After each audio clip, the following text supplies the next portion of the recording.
Hello everyone, welcome to Bangalore Theory Seminar Series. This week we are very excited to have Victor Reis as our guest speaker. Victor is final year PhD student at University of Washington, where he is advised by Prof. Thomas Rothfuss. He is interested in designing algorithm for combinatorial optimization. Today is very kindly agreed to talk on his exciting new result, which is titled as the Subspace Flatness Conjecture and Faster Integer Programming. So let's welcome Victor. Over to you. Thanks for the introduction. Yeah, so I'll be talking about some joint work I did with my advisor recently, Thomas. So the problem I'll be talking about is the integer programming problem.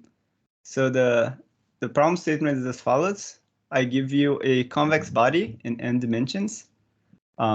There's a question of how I give it to you. Whether we're considering it given by like a separation oracle. For example, like given any point in the like a query in Rn, the oracle will give you either that this point is contained in K, or it will give you that there's a separating hyperplane between this point and the convex body. So that's the kind of access you have to this convex body. And then given this sort of access, you need to tell me either that there is a point that has integer coordinates inside this body, or you certify that it's actually has no integer points. And this problem has a long story, so I'll just focus on some like highlights. Let's see, how do I screen? So it's been studied since the 70s when CARP showed its NP hard. Well, it's quite a simple reduction from the satisfiability problem. So if you heard of like 3SAT, then you can encode 3SAT as like each variable corresponds to a dimension, and the constraints correspond to linear constraints. And then you can ask if like a polytope contains an integer point. Well, it turns out that that's NP hard.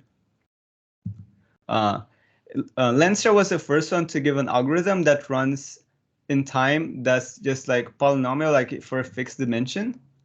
So here n is the dimension. So like Lenstra gave an algorithm that runs into to the order n squared. This was subsequently improved by Kannan to n to the O of n. And more recently, Dadush, who's actually giving a talk here next week, he improved it about 10 years ago to n to the n, essentially. Recently, there was also a paper in IPCO that got this n to the n in a different method. So I'll talk about like how these algorithms work at a high level. I won't go into too much detail, but they mostly are kind of similar. So I'll talk about the Dadush's algorithm. So here, the Dadush's algorithm is going to work in a slightly more general fashion. So it works not just for the integers, but also for any lattice, meaning like any discrete subgroup of the reals. Like a lattice is just a matrix times the integers, like this matrix B. So here you're given a convex body K and a lattice L, and you need to tell me either there's a point in the intersection or that it's empty. So here's how it's going to work.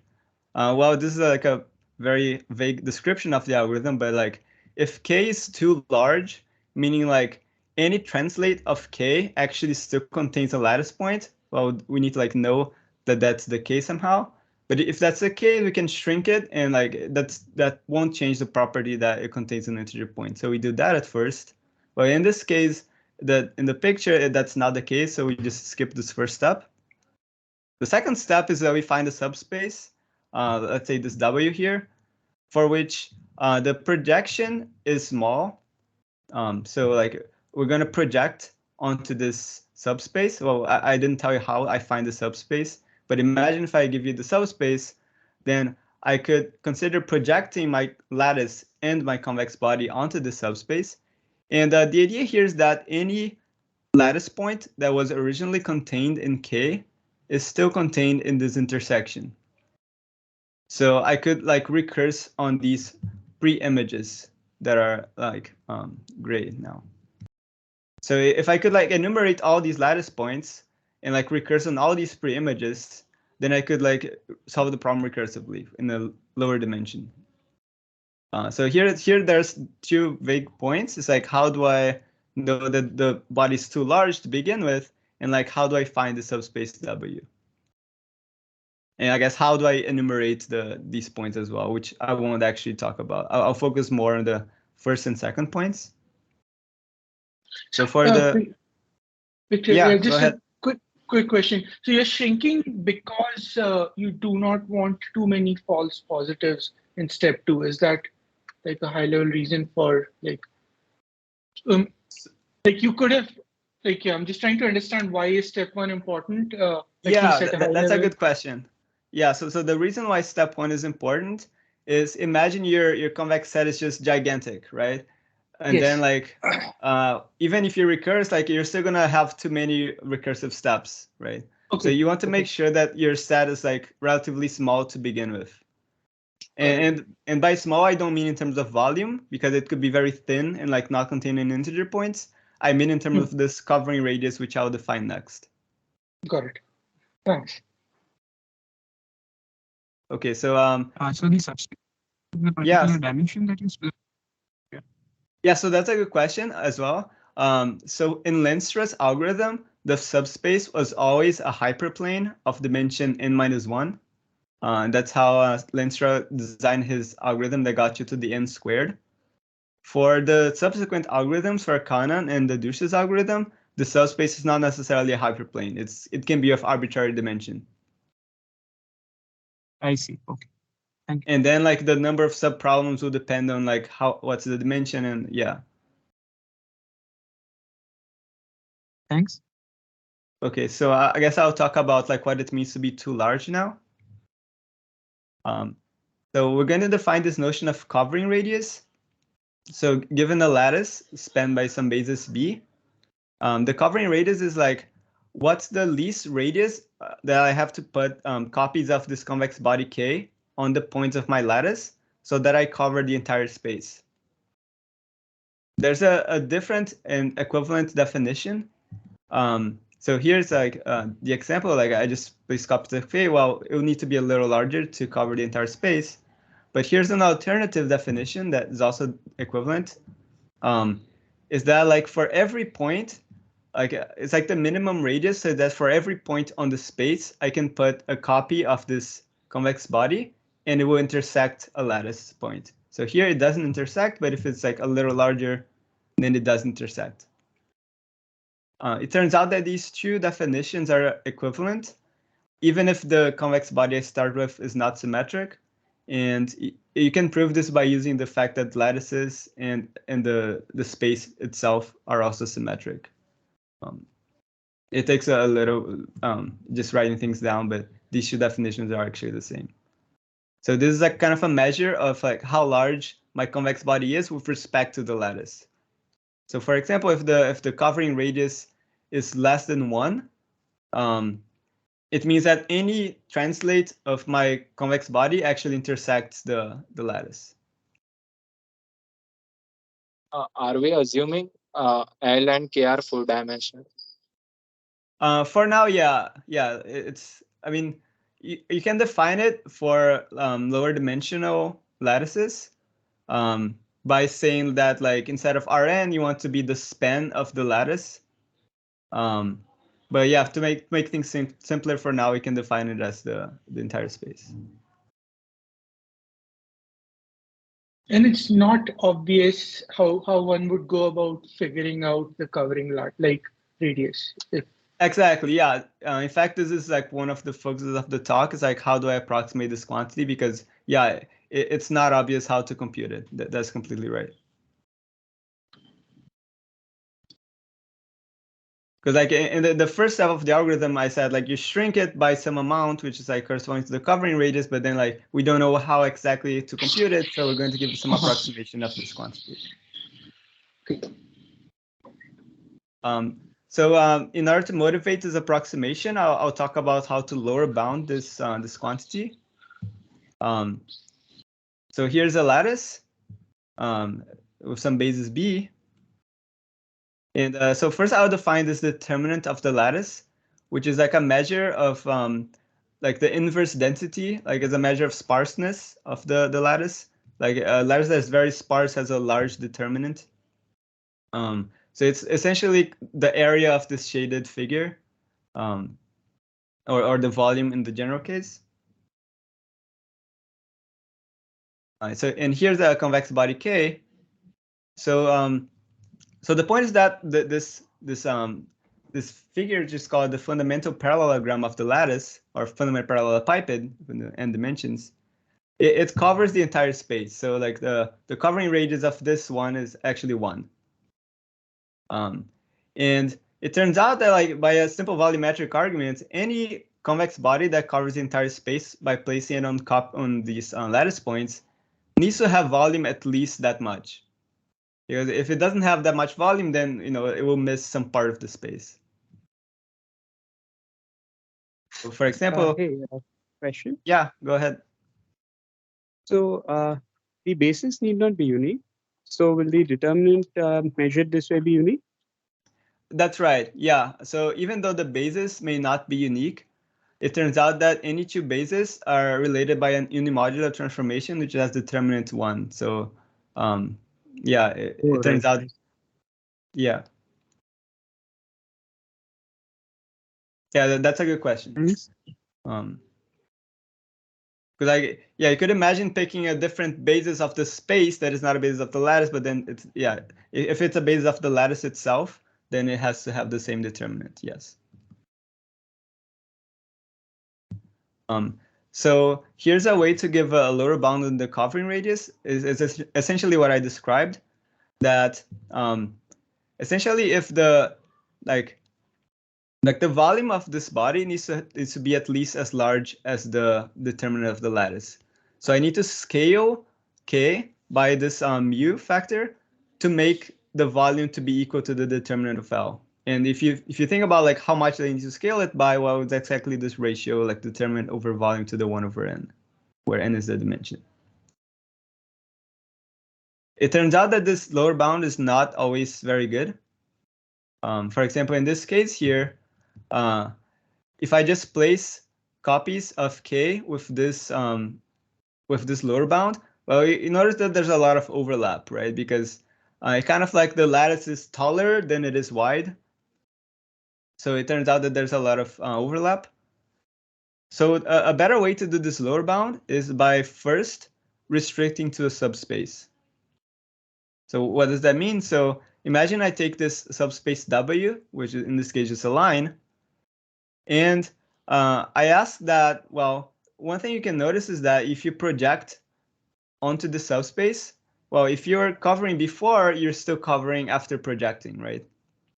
So the covering radius of the projected body on the projected lattice is at most the original covering radius. And that means that I can still apply the same lower bound for this projection. And I get a different kind of lower bound. For example, in this case, you can notice that the lower bound here will be a little better because we're looking at the largest, kind of like the largest direction in which the lattice is sparse.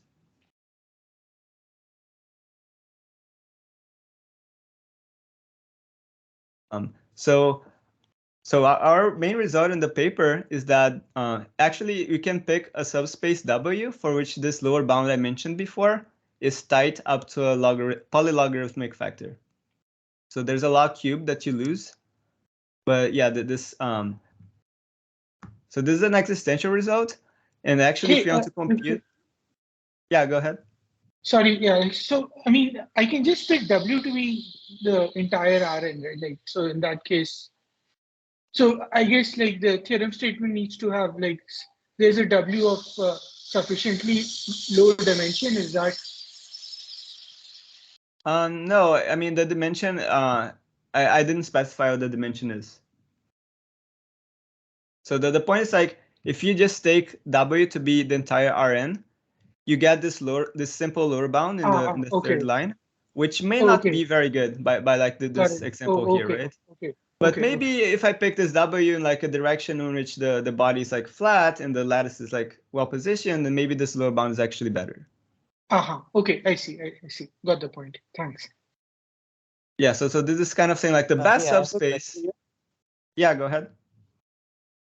Yeah, so earlier there was a question regarding whether what we do in case it's not full dimensional, k is not full dimensional, but then the volume will go to 0. Right. And so the lower bound is unbounded. So maybe Yeah. Okay. So this answers that earlier the question. volume in this fourth line is with respect to the subspace W. So it's not 0. It's a volume restricted to that subspace. Oh, right. Okay. But yeah, Yeah, it's good to check that. Yeah. And like similarly, the determinant of the lattice, you're taking the volume in that subspace as well. For example, in this case, it's just going to be the distance between these 2 points in the blue line. got it. Thanks. So you can notice that like this ratio between the distance of the blue points and the projection of k, well, that's like a larger. You can like kind of imagine that's a larger lower bound than the one before. So here I'm saying that like even in n dimensions, there's always a subspace W for which it's up to a log cubed tight, this lower bound. And this is an existential result. If you want to actually compute the subspace W, you need to do some more work to approximate it. So there's another log factor we end up paying. And so the theorem in general is that we can follow the same framework, the same algorithm of Daniel Dadush, and we get this this result that we can solve integer programming log n to the 4n time. I won't go into too much detail on like how this log to the 4n comes in. Essentially, like it comes from the recursion that's set up before. For the rest of the talk, I'll be focusing on showing this theorem. So the main idea here, well, I wouldn't say the main idea, but like one of the starting points of this theorem is that there's a triangle inequality for the covering radius. So what this says is that like if I have a lattice in a convex body K, I can sort of split the covering radius into a section and the projection into the complement. So this may not be too obvious at first, but it's kind of just following from the definitions. Like if you just write down what the covering radius is and like what it means to be a projection, you get this inequality. And this also uses the fact that K is convex. I won't go into too much detail on how we prove this, but I guess the reason why this is important is because if you look at the second term, this projection onto the orthogonal complement, well, we can actually deal with it by induction. So if you assume this theorem holds for a smaller dimensional case, then, well, it will follow directly for the second part because a projection of a projection is also a projection. That's essentially the point. So it's good to be projecting onto things. The issue here is that the first term is not very easy to deal with. At least it's not obvious how I can deal with this first term, because then I have a projection of an intersection and things are getting not very clear. So one idea here that we use to deal with this intersection is that we find a chain, sort of like a way of decomposing this lattice into, well, like if you've studied like group theory before, this is kind of like a simple group decomposition. It's kind of similar to that. Well, it's not exactly that, but it's like some sort of similar, or like a prime factorization of sorts of the lattice.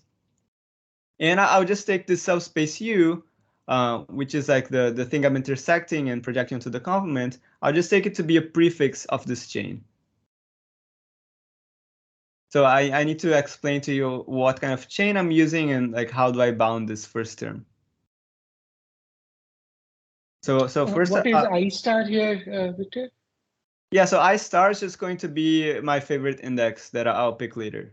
So I'll pick something in the middle, so that essentially like I'll pick something in the middle so that the induction makes it so that this U perp has dimension about n over 2. Like I want to be like cutting dimension by half at each time. Okay. But yeah, a priori, it's not clear what this chain is and like how they choose this U. Yeah. And does this have a better interpretation when the lattice is like just Zn, like the standard, like back to the original? So if it's Zn, it turns out this chain is just trivial. Like it's just I'm pretty sure that if it's Zn, then this chain would just be like 0. Let me think for a second. Yes. So if it's yeah, so that's an interesting point. So if it's Zn, this chain is just trivial. So it's just like 0 and Zn.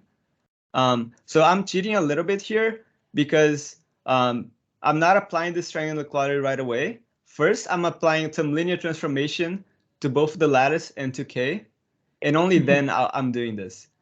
Because you can imagine, like maybe I start with Zn, and I have some K that's like in a very poor position. Then, well, I agree with you that like I try to do this chain and I don't get anything, right? So first, the first step that I'll talk about later is that I'll be putting this K in like a round position. So I'll make it sort of like almost round in some way. And then that will mess up the lattice as well. But that will make sure that this chain is non-trivial. Okay. So you'll apply some sort of linear transformation on all the space so that K becomes well structured, but that like misaligns the lattice. Even That's if right. it was there. Okay. And the point here is that if I apply linear transformation, then these ratios are preserved, so I can do that. Yes. Yeah. Okay. But I'll save that discussion of linear transformation for later. First, I'll talk about this chain and like, yeah. So I'll need the definition of a quotient lattice. So given the lattice L prime here. So it's like a subspace of the, it doesn't have to be, it's just like any lattice L prime of like small rank. I define this, so if I have a the L is just the black lattice, and I take a sublattice L prime. So the quotient is just going to be the projection onto the orthogonal complement of L prime. So the intuition here is that it's kind of like a way to factorize this lattice. So for example, like the determinant just becomes a product of the determinant of the L prime with the quotient. It's kind of like everything you expect about like quotients of groups still holds nicely. So the idea here is that we'll find something called this canonical filtration, which at first glance it's not intuitive at all what this is doing. Like so the point here is that this is going to be our chain, and I will define it as follows. I'm going to plot every sublattice of L on a 2D grid, on a 2D plot. And the point here is that the x coordinate will correspond to the rank of the lattice, and the y coordinate is the log determinant. So I'll have like n different vertical lines, one for each rank, and I'll take the upper convex hull of this set of points. Well, there will be like infinitely many sublattices. Like there may be like, for example, if you have Zn, like 1 over n times Zn, like for every n is a sublattice. So there'll be like infinitely many sublattices.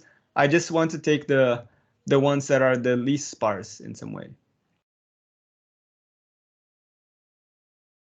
So notice that like I'm just taking the convex hull here, which means like not every rank will have a correspondent point in this upper hull. So I might have like less than n vertices. So I have this set of lattices which are extremal for every dimension. So here's like L0, which will always be the 0 lattice. I have Lk for some k at most n, which will always be the full lattice of dimension n. But in the middle, there might be others. So it's not clear a priori what they look like. But the claim is that they actually have a very nice structural properties. So the first one is that these actually form a chain, meaning that one is contained in the next one, which is not clear from this definition I just gave you. Because I mean, I just defined it in terms of like vertices of a convex hull, but actually they won't contain inside the next one. Another property is that these normalized determinants, Ri's, they're increasing. So this one is actually easy from the picture. It just means that these slopes are increasing. Well, that's just a definition of the convex hull. The third point is also not very obvious. It's that like every quotient lattice is like nicely structured, meaning that, well, it has determinant 1 because I'm normalizing by this normalized determinant. But the interesting part is that all the sublattices of this quotient have large determinant. So you can think about this third point as being like that these quotients behave kind of like the integers.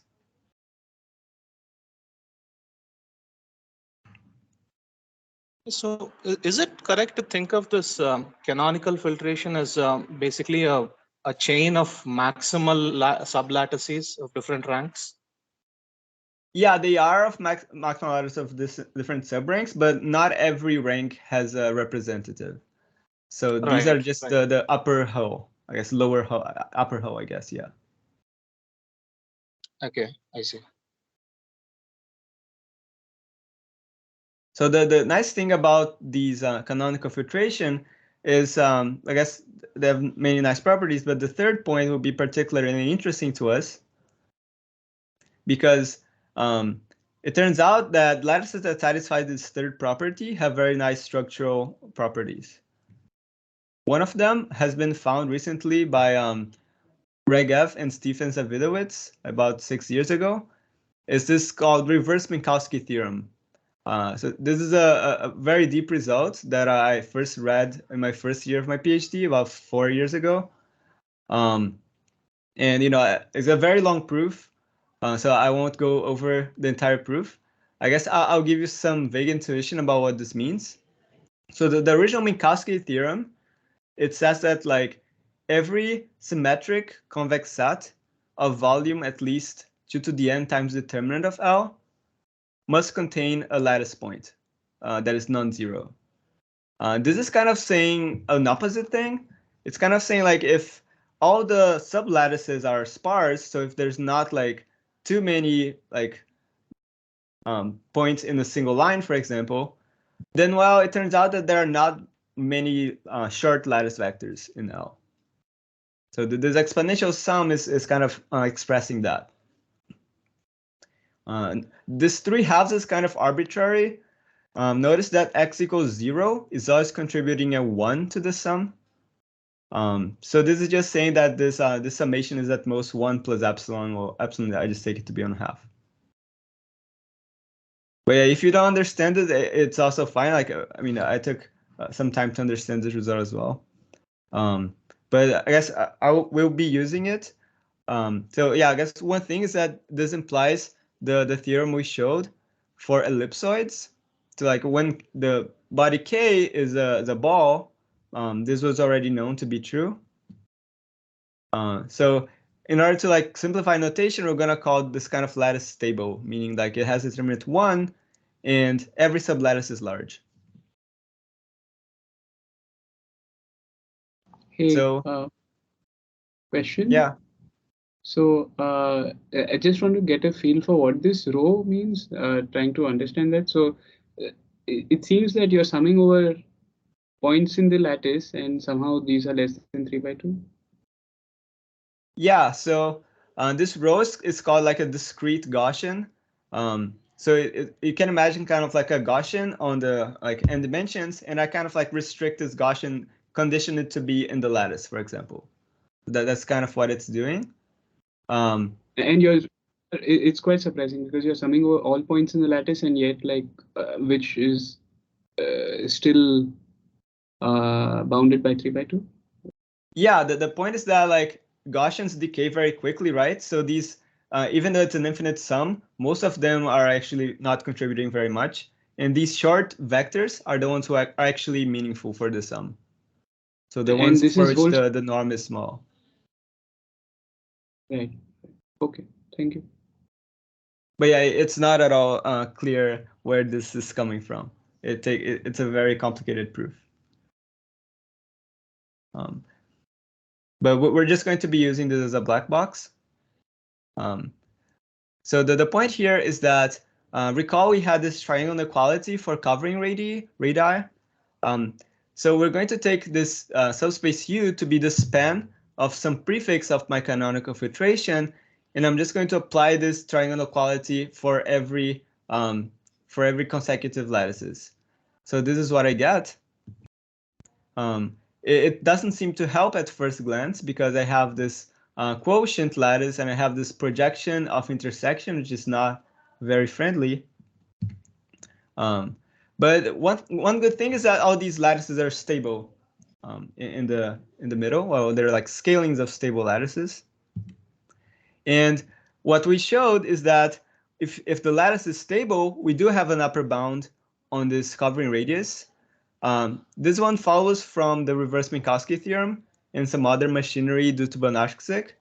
But it's kind of like a black, it just uses those things as a black box. This LK parameter is kind of like the average thinness of my convex body. So this XK norm is like how much I need to scale the convex body K so that X is inside it. And this LK is kind of measuring like how small this convex body is. So like the larger K is, the smaller LK is.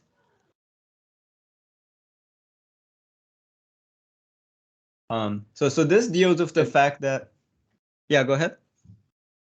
Sorry, can you clarify what's stable again, please? Yeah.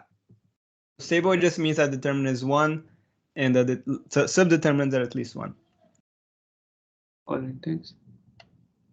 Yeah, it's what is satisfied by the quotients of the canonical filtration. Like this the C subpoint, yeah. So these are the lattices on which the reverse Minkowski holds. So the reverse Minkowski holds actually for anything that satisfies that the subdeterminants are at least 1. Okay. Stable means that additionally the determinant of the lattice is 1 itself. Yeah. Okay. Yeah, so we're going to apply this triangle inequality for everything in the canonical filtration up to the ith, I guess I star point.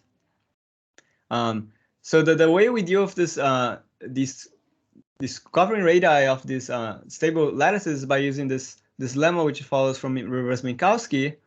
And I guess we still need to figure out how to deal with this projection of intersection. And the nice thing about it is that actually this L value behaves very nicely with projection and intersections. Well, this one is actually quite simple. It follows from convexity, essentially.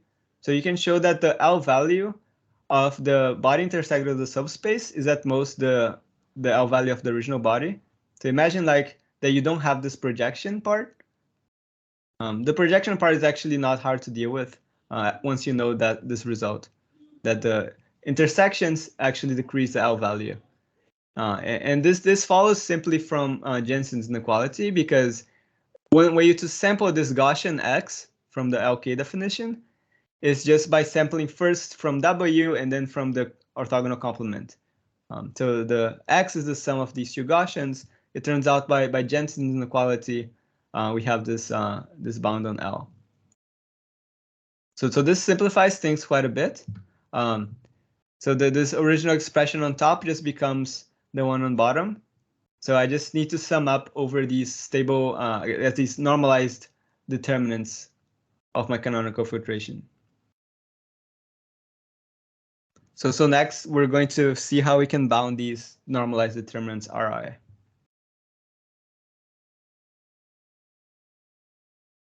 So the way we're going to do this is, well, we can set W to be the suffix of these canonical filtrations starting from I star -1.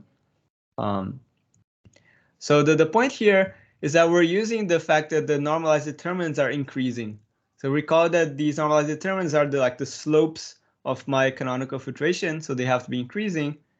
And this inequality that I wrote here is following from the fact that, well, this determinant of this projection of the suffix is, well, it's kind of like a geometric average of these these normalized determinants of larger indices, and by the fact that these are increasing, the Ri star is at most this geometric average.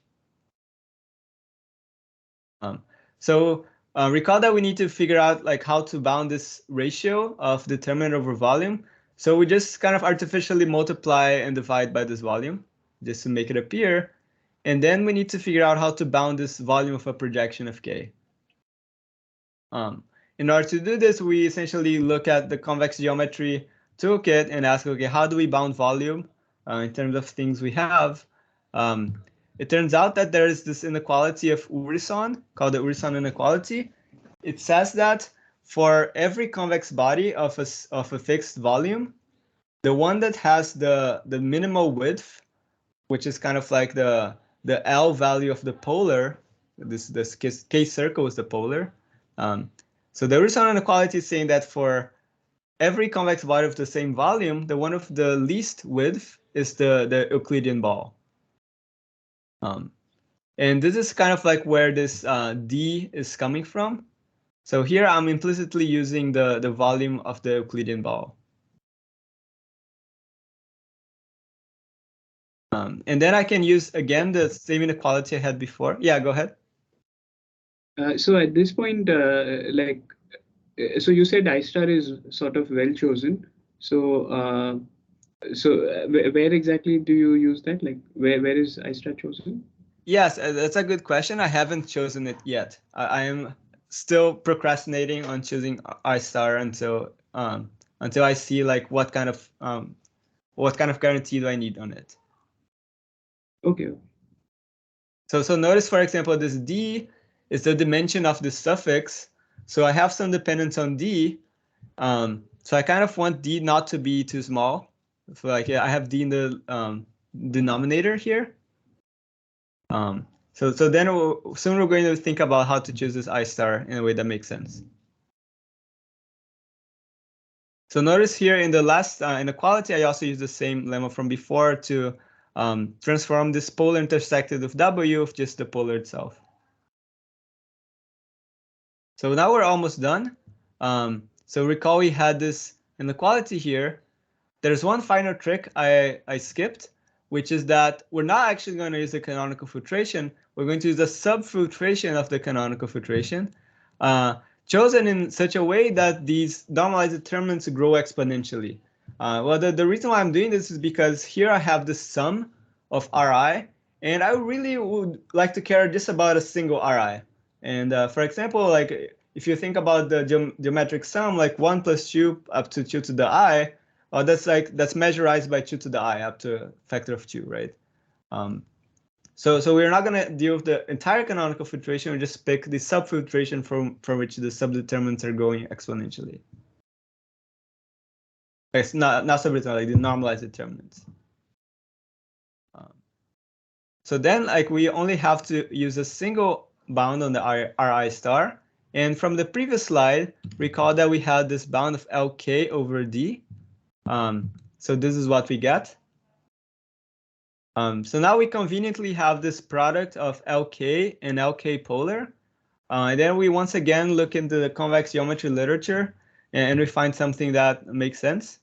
So here there's this deep theorem of Figel, Tomczak, Jagerman, and PCA that says that any convex symmetric body can be put in like an approximately round position.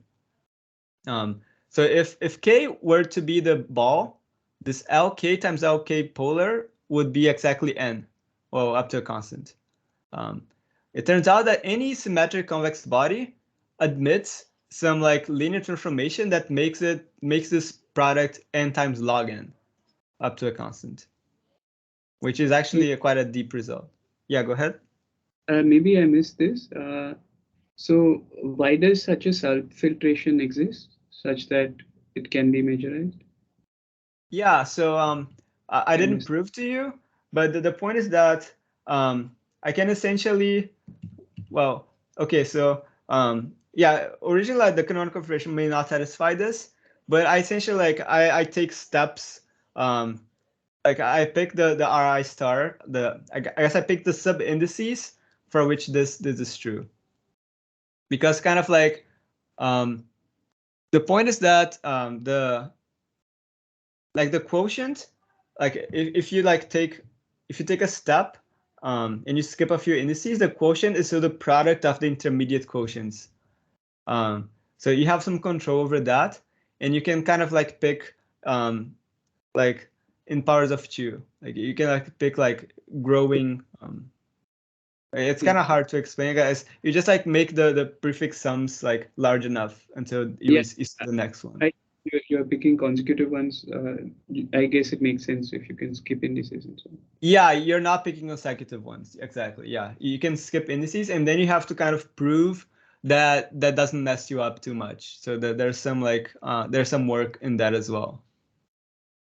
Because like originally had these nice properties of the quotients that they are very well behaved. They're stable.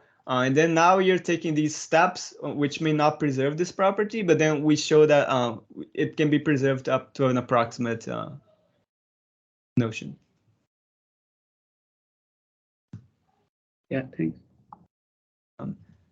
Yeah, okay, so then we end up with this bound, which by this theorem of Filleul, Tomczak, Jägermann, and Pissier turns out to be very nice to handle. And then we go back to the question of like, how do I pick this I star? So if you look at the bound we have right now, it's like an n log squared over d. Well, ideally, I want to pick d to be as large as possible. Obviously, I mean, if it's in the denominator. But the point is that if I pick d too large, then the induction is not going very well. So there's kind of like a trade-off that happens there. So we just pick the d, for which the dimension of this prefix is at least n over 2, like the first one for which at least n over 2. And this implies that this d, which is a suffix, is also at least n over 2. So this u is kind of like the prefix, and the d is like the suffix. So we pick so that both these quantities are like linear in n. This way we cancel out this n that comes from the theorem. And so the takeaway here is the following. So first I put k in this L position to make it approximately round. And then I pay this log squared factor from the previous slide. I had this log squared here. And the remaining part still has like at most n over 2 dimension by the choice of I star. And then I just say, okay, I just do induction on that part, and then I pay a log cubed of n over 2. And the reason why this works is that, well, essentially like, I guess up to a constant factor, the log squared plus log cubed of n over 2 is at most log cubed. Hey, question. So the symmetric assumption is not really required for the would it be really required for the theorem, because you could always translate it to be symmetric? So yeah, that's a very good question. Well, here I'm only showing for symmetric right now. If you want to show it for asymmetric, we actually spent like several weeks to get it to work for asymmetric as well. So I'll talk about that like next right now. Okay. So the reason so far that I needed this symmetry assumption is because this theorem that I showed you before requires that. It turns out that if it's not symmetric, this is not known to be true yet, is an open problem. Like the best bound for asymmetric is about n to the 4/3. So we had to like get around that somehow. So the way we did this is by kind of replacing k by k intersect minus k, which is a symmetric body. Well, but first we need to translate it so that the barycenter is at the origin, the barycenter of the polar, actually. It turns out that that's what we needed. And then recall that we had to bound this volume of the projection of k. And the way we're going to do this is first we're going to move into this projection of the symmetrized body, this k intersect minus k. And this inequality here is actually quite subtle. It's kind of like a polar version of like there's this famous, well, I don't know if it's famous, but Rudolphson had an inequality that's talking about the sections of the difference body. He upper bounds that by the maximal section of the original body. Well, the maximal translate. And we kind of had to show like a polar version of this inequality in some way. So it also required some other tools, like an inequality of Fradelisi and a generalized Grunbaum lemma. It was quite some work to show this n over d cubed. So yeah, I won't go into too much detail how we proved this, but it actually took a lot of convex geometry to also make it work for asymmetric bodies. And there's also a question of like, how do I find this barycenter? How do I make it so that the barycenter of the k-polar is at the origin?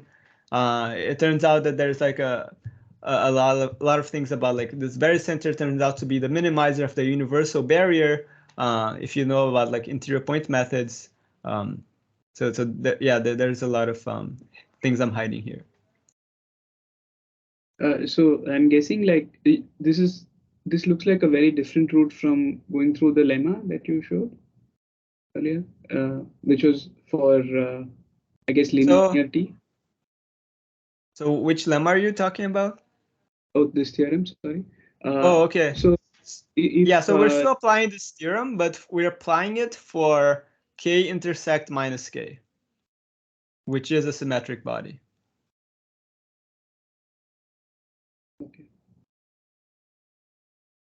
But I guess the point here is that in this inequality here, we had this volume of projection of k, right? And then first we need to transform this into k intersect minus k in order to proceed with this proof.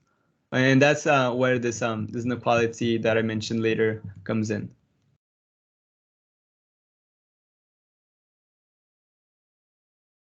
Yeah, so this is a pretty non-trivial result. Takes a lot of work to prove.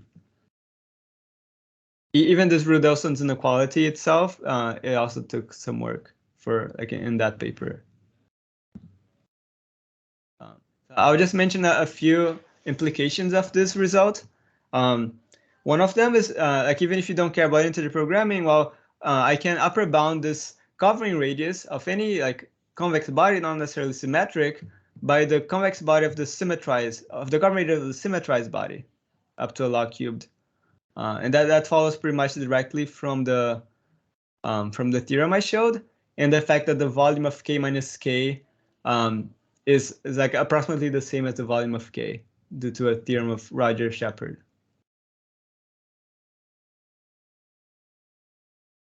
Another implication is this flatness constant. So there's this in this convex geometry literature, they care about this flatness constant, which is this so essentially like if I take any convex body which doesn't intersect the integers, what is the direction that I can pick that minimizes this like I guess difference between the maximal inner product and the least inner product that I can have. And the connection of the theorem is that if the covering radius was less than 1, then I would have intersection with the integers. So it has to be at least 1, and that's so like a way to rephrase this bound is saying that there is a dual lattice point in this L star, which is kind of corresponding to this C here. And this max minus min is kind of corresponding to the norm in this k minus k polar body. So the proof of this is also quite simple. We're just using the theorem of Banach that showed this is true for symmetric convex bodies. We use this theorem as a black box, and we've kind of just apply our previous slide that managed to upper bound this covering radius in terms of covering of k minus k. And then we just apply this theorem of Banach that pays another log factor.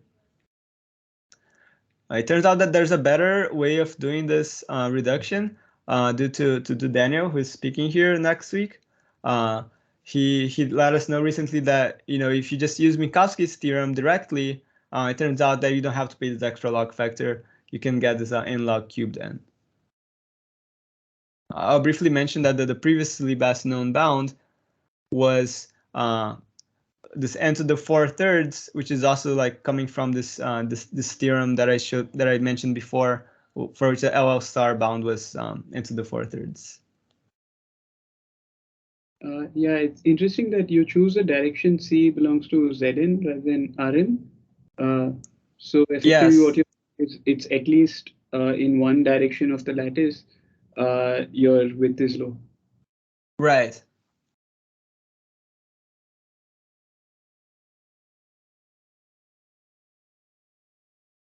Okay, thanks.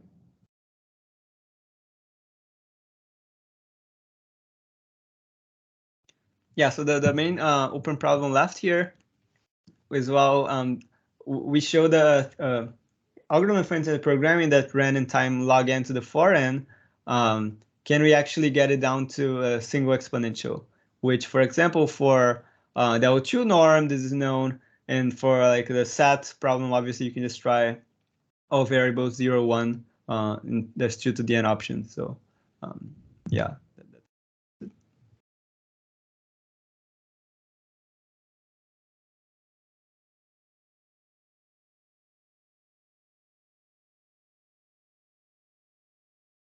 Are there any questions?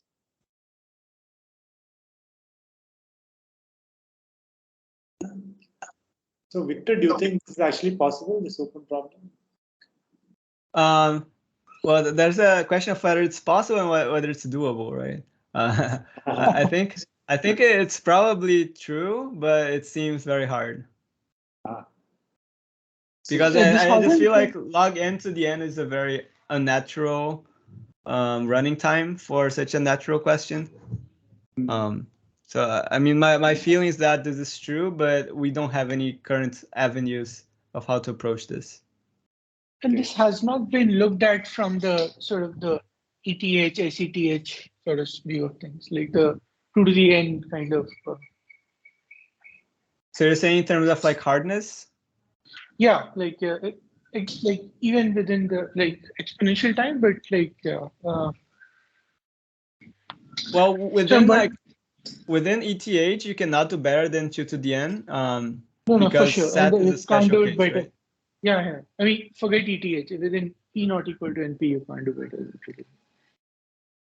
Yeah, I'm not sure if there's any other hardness results. I mean, I guess as far as we know, like there are several special cases of integer programs which can be solved in 2 to the n. So yeah, I guess I don't know like how I would go about showing a hardness for this. That's like super exponential.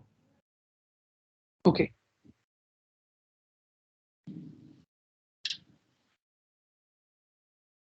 Hey, sorry, maybe I'm missing the direct link between the theorem you showed and IP. So what's the version of like? Yeah, that's a good question. So I guess I kind of glossed over it. So this is coming from the work of Daniel Dadush. It's essentially from his thesis. Like essentially, we had one section in our paper that was pretty much transcribing stuff from his thesis. So essentially, like recall that I described this algorithm here. It was at a high level. The point here is that the first step, this is shrink k if it's too large. Well, if I have a good approximation to the covering radius given by the subspace W, it turns out I can just get a very good approximation and just like pay a log to the cubed, I guess log to the 4th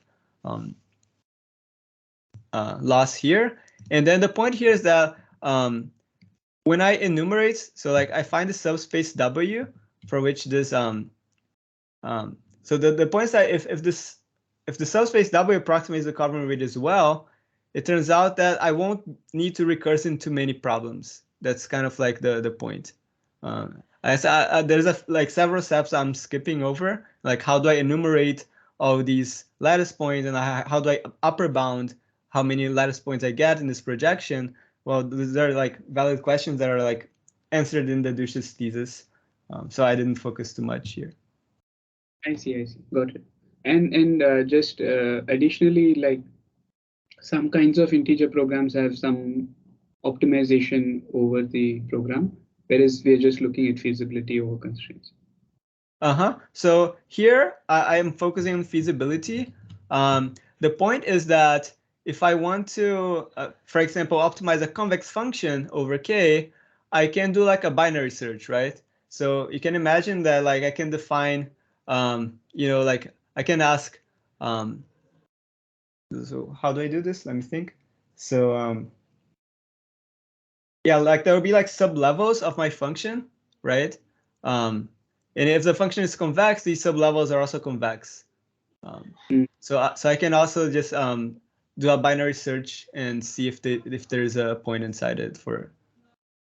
And also you might want to just, if it's a convex function, you might just want to check at the vertices or something. Oh, but so you can't do this because the vertices are not necessarily integral, right? Yeah. And there might be like infinitely many vertices. The convex body is just like given to you by a separation oracle. Like it might be like round.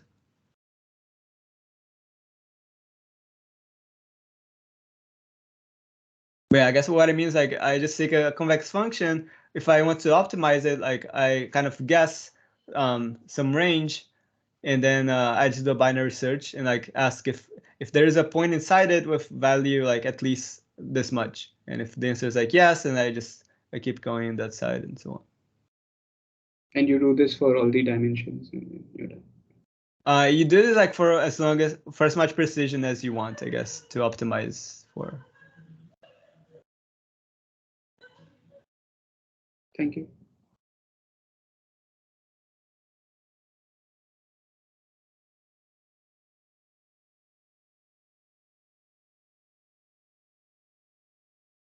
Thank you, Victor, for such an interesting talk. Thank you for inviting me. It's been fun. Thanks. I think you guys were the people who asked the most questions, and it's very it's always great to have such an interested crowd. Yeah, very nice result. We have really enjoyed the talk.